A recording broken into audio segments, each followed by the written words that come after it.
Chandram BP పెరగడంతో అతన్ని ఐసీయూలోకి shift చేశారు. తర్వాత చంద్రం ఆరోగ్యం బావుందని అన్వితతో నర్స్ చెప్పింది. అప్పుడే అక్కడికి అవినాష్ వచ్చాడు. వచ్చి రాగానే నీతో కొంచెం మాట్లాడాలన్విత అని అన్నాడు అవినాష్. ఏం మాట్లాడాలి? ఇందాకే నీ భార్య కాని భార్య వచ్చింది. బాబాయ్తో ఇష్టం వచ్చినట్టుగా మాట్లాడింది. సొంత కూతురన్న ఇంగిత జ్ఞానం కూడా లేకుండా పిచ్చిదాన్లాగా ప్రవర్తించింది. చెంప చెళ్ళుమనిపిస్తే గాని ఇక్కడి నుండి వెళ్ళలేదు. మళ్ళీ ఇప్పుడు నువ్వొచ్చావు. ఏం కావాలి అని కోపంగా అతని ముఖం వైపు చూడకుండా అడిగింది అన్విత. నాకు నువ్వు కావాలి అని ఠక్కున చెప్పేశాడు అవినాష్. ఏంటి అన్నట్లుగా ప్రశ్నార్థకంగా అతన్ని చూసిన అన్విత అంటే అని ప్రశ్నించింది. నాకు నువ్వు కావాలి, నీతో ఉండడం కావాలి. మన డివోర్స్ క్యాన్సిల్ చేసుకుని నేను నీతో ఉంటాను అని అన్నాడు అవినాష్. ఏం మాట్లాడుతున్నావు అవినాష్? ఇప్పుడు నువ్వు మేడం లాస్య మొగుడివి. నువ్వు నాతో ఉండాలనుకోవడమేమిటి అని అంటుండగా, అదంతా నాకు తెలియదు. నువ్వు ఓకే అంటే నేను లాస్యతో బ్రేకప్ చెప్పేస్తాను అని అన్నాడు అవినాష్. అన్వితకు ఆశ్చర్యమేసింది. బ్రేకప్ చెప్పేస్తావా? నిజంగా బ్రేకప్ చెప్పేస్తావా అని మళ్ళీ అడిగింది. అవును, నువ్వు ఓకే అంటే లాస్యకు బిడ్డ పుట్టిన తర్వాత బ్రేకప్ చెప్పేయాలని అనుకుంటున్నాను అని తన మనసులోని మాటను వెల్లడి చేశాడు అవినాష్. తప్పు చేస్తున్నావు అవినాష్. నేను నీకు కరెక్ట్ కాదు. నీకు లాస్య చాలా పర్ఫెక్ట్ జోడీ. నేను అందంగా ఉండలేను, లాస్యలాగా మేకప్ వేసుకోలేను. నేను పెద్దగా చదువుకోలేదు కూడా. మరి నాలాంటి దాన్ని ఎందుకు కోరుకుంటున్నావు అని అడిగింది Anvitha. You are my wife Anvitha.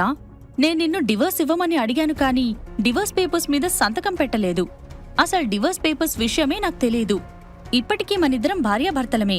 నువ్వేమంటావు చెప్పు అని ఆమెను అడుగుతూనే ఉన్నాడు అవినాష్. చిన్నగా నవ్విన అన్విత, నన్ను నీ భార్య అంటున్నావు, మరి లాస్య నీకేమవుతుంది? నీ కీపా అని కొద్దిగా వెక్కిరిస్తున్నట్టుగా అంది. లాస్య గురించి నువ్వు ఎలా అనుకున్నా నాకు పర్వాలేదు. తను కేవలం మా వంశానికి బిడ్డను అందించే అమ్మాయి మాత్రమే. నేను ఆల్రెడీ డిసైడ్ అయ్యాను నీతోనే ఉండాలని. ఇందాక నీతో వాళ్ల నాన్న గురించి లాస్య మాట్లాడిన మాటలు విన్నాను. అప్పుడే ఆమె అసలు క్యారెక్టర్ ఏంటో నాకు పూర్తిగా అర్థమైపోయింది అని అన్నాడు అవినాష్. అతడలా అంటున్నా అన్విత కొంచెం కూడా కరగలేదు. ఇంతకు ముందైతే అతడు చెప్పిన ప్రతి మాట వినేది, తూచా తప్పకుండా పాటించేది. ఇప్పుడు అన్విత మారిపోయింది. అవినాష్ గారు, మీకు లాస్య గురించి పూర్తిగా తెలిసినా తెలియకపోయినా నాకెలాంటి ప్రయోజనం లేదు. నేను మీతో జీవితాన్ని పంచుకోవాలని అనుకోవడం లేదు. నాకస్సలు అలాంటి ఆలోచనే లేదు. ఎందుకంటే ఇప్పుడు నా జీవితంలో ఆల్రెడీ ఒక బాయ్ ఫ్రెండ్ ఉన్నాడు అని అన్విత చెప్తుండగా ఐసీయూలోంచి చంద్రంని చూసి వచ్చిన డాక్టర్, ఇక్కడ అన్విత ఎవరు అని గట్టిగా అరిచింది. దాంతో డాక్టర్ వద్దకు వెళ్ళింది అన్విత.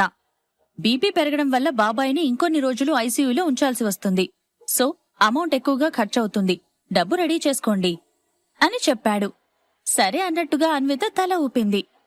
డాక్టర్ మాటలను విన్న అవినాష్, అన్విత, నువ్వు నా డీల్ ఒప్పుకుంటే బాబాయ్ ట్రీట్మెంట్కి కావాల్సిన ఖర్చు మొత్తం నేనే భరిస్తాను. నీకిప్పుడు డబ్బు అవసరం చాలా ఉంది. ఒక్కసారి ఆలోచించు అని అన్నాడు. నో థ్యాంక్స్, నా బాయ్ ఫ్రెండ్ నీకన్నా చాలా రిచ్ అని అక్కడ్నుంచి వెళ్లిపోయింది అన్విత. దాంతో ఏం చేయలేక బాధగా అక్కడ్నుంచి వెళ్లిపోయాడు అవినాష్. అయితే అన్విత మాత్రం హాస్పిటల్ బిల్స్ పే చేయడానికి రిసెప్షన్కి వెళ్ళింది. బిల్ పే చేశాక ఆమెకు రాఘవ్ గుర్తుకొచ్చాడు. రాఘవ్ ఇచ్చిన 10 లక్షల రూపాయలను ఈరోజే ట్రాన్స్ఫర్ చేసేయాలి. అంత డబ్బు ఉంచుకుంటే అనవసరంగా అతని ప్రతి మాటకు నేను తల వంచాల్సొస్తుంది. అతనికి కూడా నేను మాట వినకపోతే కోపం వస్తుంది. ఏమీ చేయకుండా డబ్బు తీసుకోవడం కరెక్ట్ కాదు. సో నేను వెంటనే ఇచ్చేయాలి అని మనసులో అనుకుంది అన్విత. బాబాయ్ ఐసీయూలో ఉండడంతో ఆ రోజు అక్కడే ఉండిపోయింది అన్విత. మరో 2 రోజులు కూడా హాస్పిటల్లోనే ఉంది. హాస్పిటల్ వాతావరణం కారణంగా ఆమెకు ఆహారం తినబుద్ధి కాలేదు. భోజనం చేద్దామంటే ఇబ్బందిగా అనిపించింది. దాంతో ఆ 2-3 రోజుల్లోనే ఆమె బలహీనంగా మారిపోయింది. 3వ రోజునాడు ఐసీయూ ముందు వెయిట్ చేస్తున్న అన్వితను చూసిన డాక్టర్, ఏంటమ్మా 2-3 రోజులకే ఇలా అయిపోయావ్? అన్నం సరిగ్గా తినడం లేదా? బాబాయ్ గురించి టెన్షన్ పడుతున్నావా అని అడిగాడు. అన్విత ఏమీ సమాధానం చెప్పలేదు. మౌనంగా ఉండిపోయింది. దాంతో డాక్టర్ మళ్ళీ మాట్లాడుతూ, నువ్విలా వీక్ అయిపోతే మళ్ళీ నిన్ను కూడా హాస్పిటల్లో జాయిన్ చేయాల్సి వస్తుంది. ఇప్పుడు మీ బాబాయిని చూసుకోవడానికి నువ్వు ఒక్కదానివే ఉన్నట్టున్నావు. ఈ 3 రోజుల్లో ఇక్కడ నువ్వు తప్ప ఇంకెవరూ రాలేదంటే మీ బాబాయికి నువ్వు ఒక్కదానివే ఉన్నావని అర్థమవుతుంది. ఇలాంటప్పుడే నువ్వు చాలా జాగ్రత్తగా ఉండాలి. స్ట్రాంగ్గా ఉండాలి అని మోటివేషన్ క్లాస్ తీసుకున్నాడు. డాక్టర్ చెప్పిన మాటలు నిజమేనని ఆమెకు అనిపించింది. ఈ రోజు నుంచి సరిగ్గా భోజనం చెయ్యాలని అనుకుంటుండగా ఆమె ఫోన్ రింగ్ అయ్యింది. హ్యాండ్బ్యాగ్లోంచి ఫోన్ తీసి లిఫ్ట్ చేసింది. ఏంటన్విత, 10 లక్షల రూపాయలను ఎందుకు వెనక్కి పంపించావు? నేను నీకెలా కనిపిస్తున్నాను? జోకర్లా కనిపిస్తున్నానా? అంటూ సీరియస్ అయ్యాడు రాఘవ్. Sir, I'm sorry. మీరు చెప్పిన పనిని నేను సరిగ్గా చేయలేదు కదా, అందుకే మీ డబ్బును వెనక్కి తిరిగి ఇచ్చేశాను అని బలహీనమైన స్వరంతో చెప్పింది అన్విత. ఆమె గొంతులో మార్పును అతడు గమనించాడు.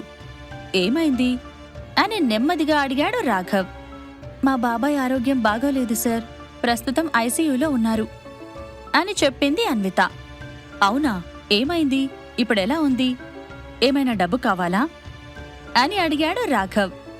వద్దు సార్, ఇప్పుడు కొంచెం బానే ఉన్నారు. డేంజర్ ఏమీ లేదని డాక్టర్ ఇందాకే చెప్పారు. బిల్స్ అన్నీ నేను కట్టేశాను. ప్రస్తుతానికి డబ్బు అవసరం లేదు అని చెప్పింది అన్విత. సరే, నీకెప్పుడైనా ఏ అవసరం వచ్చినా నాకు కాల్ చేయి. డబ్బు కావాలంటే మొహమాట పడకుండా అడుగు, నేనేమీ అనుకోను అని రాఘవ్ చెప్పగానే సరే అంటూ కాల్ కట్ చేసింది అన్విత. మొదటి రోజు రాఘవ్ ప్రవర్తనకి ఇప్పటి ప్రవర్తనకి చాలా తేడాను ఆమె గమనించింది. తన గురించి అతడు మరోలా ఆలోచిస్తున్నాడని అర్థం చేసుకుంది. తన గురించి రాఘవ్ ఆలోచనలు మరింత మారకముందే అతనికి పూర్తిగా దూరంగా ఉండాలని అన్విత అనుకుంది. లేదంటే ఆ తరువాత మళ్లీ ఇబ్బంది పడే అవకాశముందని ఆలోచించింది.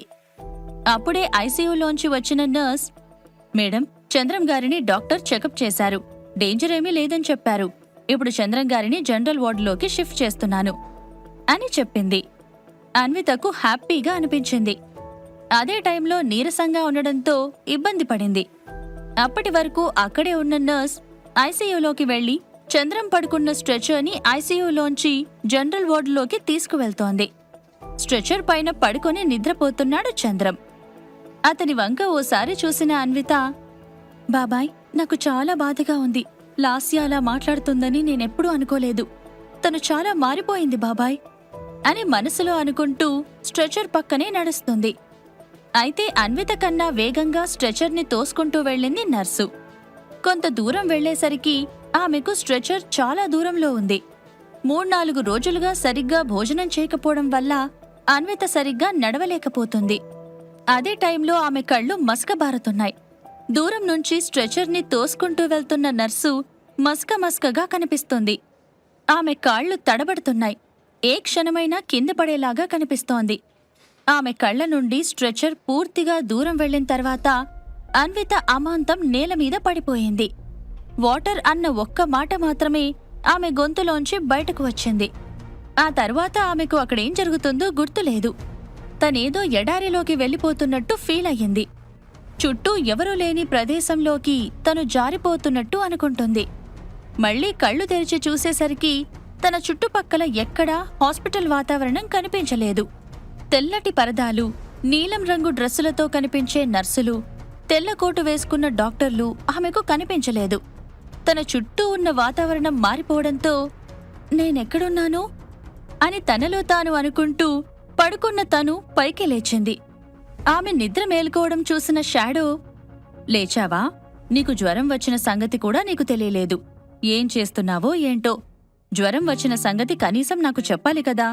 ఒంటరిగా అలా హాస్పిటల్లో ఎలా ఉండిపోయావు అని అన్వితను మందలిస్తున్నట్టుగా అడిగాడు.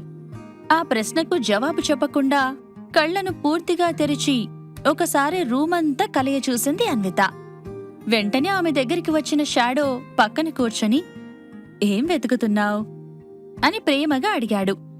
ఏం లేదన్నట్టుగా అన్విత తల ఊపడంతో, నీ ప్రాబ్లమ్స్ అన్నిటినీ నువ్వు ఒక్కదానివే సాల్వ్ చేసుకోవాలని అనుకుంటున్నావా అని సూటిగా అడిగాడు షాడో.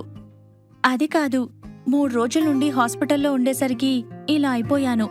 నీకు చెప్పాలని అనుకున్నాను, కానీ నీకు చాలా పనులున్నాయని ఇంతకుముందు చెప్పావు కదా, అందుకే డిస్టర్బ్ చేయాలనిపించలేదు అని చెప్పింది అన్విత. పనులుంటే మాత్రం అవన్నీ నీకన్నా ఏమీ ఎక్కువ కాదు. ఈ ప్రపంచంలో ఏదైనా సరే నీ తర్వాతే. బాబాయ్కి అలా జరిగినప్పుడు వెంటనే నాకు కాల్ చేయాల్సింది, కానీ నువ్వు చేయలేదు. ప్రతిసారి అన్ని విషయాల్లో ఒంటరిగా పోరాడాలనుకోవడం మంచిది కాదు అని చెప్పాడు షాడో. సరే అన్నట్టుగా ఎక్స్ప్రెషన్ ఇచ్చిన అన్విత, బాబాయ్ ఎలా ఉన్నాడు అని అడిగింది. బాగానే ఉన్నారు. ఇప్పుడు కొద్దిగా రికవరీ అవుతున్నారు. ఆయన్ని చూసుకోవడానికి ప్రత్యేకంగా 4 నర్సులను అపాయింట్ చేశాను. ఆయన దగ్గరికి లాస్యా, అవినాష్లను రానియకుండా చూసుకోమని వాళ్లకు ఆర్డర్స్ పాస్ చేశాను. సో నువ్వు భయపడాల్సిన అవసరం లేదు అని చెప్పాడు షాడో. లాస్యా, అవినాష్ల గురించి షాడో మాట్లాడడంతో ఆమె షాక్ అయ్యింది. వాళ్ళ గురించి కూడా డీటెయిల్స్ కలెక్ట్ చేశావా అని షాడో వైపు ఓరగా చూస్తూ అడిగింది. నీకు సంబంధమున్న ప్రతి ఒక్కరి గురించి తెలుసుకుంటాను అని మనసులో అనుకున్న షాడో, నిన్ను ఇబ్బంది పెడుతుంది వాళ్లే కదా, మరి వాళ్ల గురించి తెలుసుకోకుండా ఎలా ఉంటాను? నీకు ఇంకో విషయం తెలుసా? వచ్చే 2-3 రోజుల్లో లాస్య వాళ్ల అమ్మ తన కొత్త భర్తతో ఇండియాకు వచ్చేస్తుంది. అవినాష్తో లాస్య పెళ్లి చేయడానికి ఆమె ఇక్కడికొస్తుంది అని చెప్పాడు షాడో. లాస్య పేరు తీయగానే హాస్పిటల్లో జరిగిన గొడవ అన్వితకు గుర్తొచ్చింది. బాబాయిని లాస్య అవమానించడం, ఆమె మాట్లాడిన మాటలు సహా అన్నీ గుర్తొచ్చాయి. దాంతో చిరాకు వేసి ఛీ అని అనుకుంది. అది గమనించిన షాడో, లాస్య మీద రివెంజ్ తీర్చుకోవాలి అనుకుంటున్నావా అని ఆమెను అడిగాడు. రివెంజ్ ఏమీ అవసరం లేదు, కానీ లాస్య ఎంతలా మారిపోయిందో తలుచుకుంటే నాకు ఒళ్లంతా కంపరంగా ఉంది. అసలు సొంత తండ్రిని ఎన్ని మాటలంది. ఛీ, తనను ఇన్ని రోజులు నా చెల్లి అని చెప్పుకున్నందుకు నాకు సిగ్గుగా ఉంది అని చెప్పింది అన్విత. ఇంతకీ తనకా ట్రైనింగ్ అంతా ఎవరిచ్చారో తెలుసా? సొంత తండ్రి గురించి ఇష్టమొచ్చినట్టుగా మాట్లాడమని ఎవరు చెప్పారో తెలుసా అని షాడో అనగానే ఒక్కసారిగా అతని వైపు తల తిప్పిన అన్విత ఎవరు అని ఆత్రంగా అడిగింది. లాస్య మదర్ జయశ్రీ. ఇప్పుడు ఆమె 2వ పెళ్లి చేసుకోవాలని అనుకుంటుంది. అందుకోసం తన మొదటి భర్త ఆనవాళ్లను లేకుండా చెయ్యాలని భావిస్తోంది. అదీగాక అవినాష్ ఫ్యామిలీతో సంబంధం కుదుర్చుకోవాలంటే తన మొదటి భర్త గురించి ఎవ్వరికీ తెలియకూడదని ఆమె అనుకుంటుంది అని చెప్పాడు షాడో. అంటే అని ప్రశ్నార్థకంగా అడిగింది అన్విత. ఆమెకు సరిగ్గా అర్థం కాలేదని తెలుసుకున్న షాడో, అంటే మీ బాబాయిని చంపాలని జయశ్రీ అనుకుంటుంది అని సూటిగా చెప్పేశాడు. వాట్ అని షాక్ అయిన అన్విత, నువ్వు చెప్పేది నిజమా అని అడిగింది. అక్షరాల అన్నీ నిజాలే చెబుతున్నాను. అక్కడ్నుండి ఆమె ఆర్డర్స్ పాస్ చేస్తోంది. ఇక్కడ లాస్య అదే ప్రయత్నం చేస్తోంది. అయితే తమ చేతికి మట్టి అంటకుండా కేవలం మాటలతో చంపేయాలని లాస్య అనుకుంది. అందుకే నువ్వు అవినాష్తో విడిపోయిన విషయం మీ బాబాయ్తో చెప్పేసింది అని అన్నాడు షాడో. విడిపోయిన విషయం కూడా చెప్పేసిందా అని అన్విత ఆశ్చర్యపోతూ నోరు తెరిచింది. అప్పుడే ఆశ్చర్యపోవాల్సిన అవసరం లేదు. లాస్య చేసే విన్యాసాలు చాలా ఉన్నాయి. ముందు ముందు అన్నీ నీకే తెలుస్తాయి అని అన్నాడు షాడో. ఆమెకు కొద్దిగా భయమేసింది. ఆ భయంతోనే షాడో వైపు తిరిగి, షాడో, తన గౌరవానికి భంగం కలుగుతుందని బాబాయిని చంపాలని మా పిన్ని అనుకుంటున్నట్లే తన గౌరవానికి భంగం కలుగుతుందని లాస్య కూడా అనుకుంటుందా? ఆ ఉద్దేశంతో నన్ను చంపాలని ట్రై చేస్తుందా అని అడిగింది అన్విత. ఆ మాటలకు పెద్దగా నవ్వేశాడు షాడో. నీ మీద ఈగ కూడా వాలదు. నీ గురించి అలా ఆలోచించి నీదాకా ఎవరైనా వస్తే వాళ్లకి ఎదురుగా నేను కనిపిస్తాను. నిన్ను దాటడం వాళ్ల వల్ల కాదు. నువ్వు నాదానివన్విత. నీకు నీడలా ఈ షాడో ఉండగా ఎవ్వరూ నిన్ను టచ్ చేయలేరు అని చెప్పాడు. ఆ మాటలతో ఆమెకు కడుపు నిండిపోయినంత పనయింది. నువ్వు నాదానివి అని షాడో నమ్మకంగా చెప్తుంటే నిజంగా తాళి కట్టకుండానే అతనికి భార్య అయిపోయినట్లుగా ఫీలైంది అన్విత. భర్త అంటే భరించేవాడు అంటారు. కాని చాలామంది ఈ విషయాన్ని తప్పుగా అర్థం చేసుకుంటారు. భార్యను భరించడమే భర్తల పని అనుకుంటారు. కొంతమంది మాత్రమే భార్యలకు కష్టాలు రాకుండా చూసుకోవడమే భరించడమని అనుకుంటారు. అలాంటివారు ఎవరైనా ఉన్నారంటే అందులో మొదటి వరుసలో షాడో ఉంటాడని ఆమె అనుకుంది. షాడోకు మరింత దగ్గరగా జరిగిన అన్విత అతని ఒడిలో హాయిగా పడుకుంది. ఆమెలో భయం తాలూకు ఆలోచనలు పూర్తిగా తొలగిపోయాయని గుర్తించిన షాడో, కొత్త జాబ్ ఎలా ఉంది? మీ బాస్ ఏమంటున్నాడు అని అడిగాడు. బావుంది షాడో. మొన్న ఒక ఆటో షో కోసం మోడల్స్కి మేకప్ చేశాను. ఆ తర్వాత ఇంకా 7 ఆటో షోస్ ఉన్నాయని బాస్ చెప్పాడు. వాటి కోసం కొన్ని ట్యుటోరియల్స్ చూడాలి అని అంది అన్విత. జాబ్లో అంతా సేఫే కదా? ఎలాంటి ప్రాబ్లం లేదు కదా అని మళ్ళీ అడిగాడు షాడో. ఏం లేదని అబద్ధం చెప్పింది అన్విత. ఎందుకు లేదు? నాకు తెలుసన్విత, నిన్ను రాఘవ్ ఇబ్బంది పెడుతున్నాడు. వాడి పని నేను చూసుకుంటాను. ఒరేయ్ రాఘవ్, నీకు నా అన్విత కావాలా అని మనసులో అనుకున్నాడు షాడో. రాఘవ్ గురించి తెలుసుకున్న షాడో ఏం చేస్తాడు? ఈ ప్రశ్నలకు సమాధానాలు తెలుసుకోవాలంటే నెక్స్ట్ ఎపిసోడ్ వినాల్సిందే. క్రింద ఇచ్చిన లింక్ ని క్లిక్ చేసి పాకెట్ ఎఫ్ఎం యాప్ ని ఇన్స్టాల్ చేసుకోండి. Stay tune to pocket FM.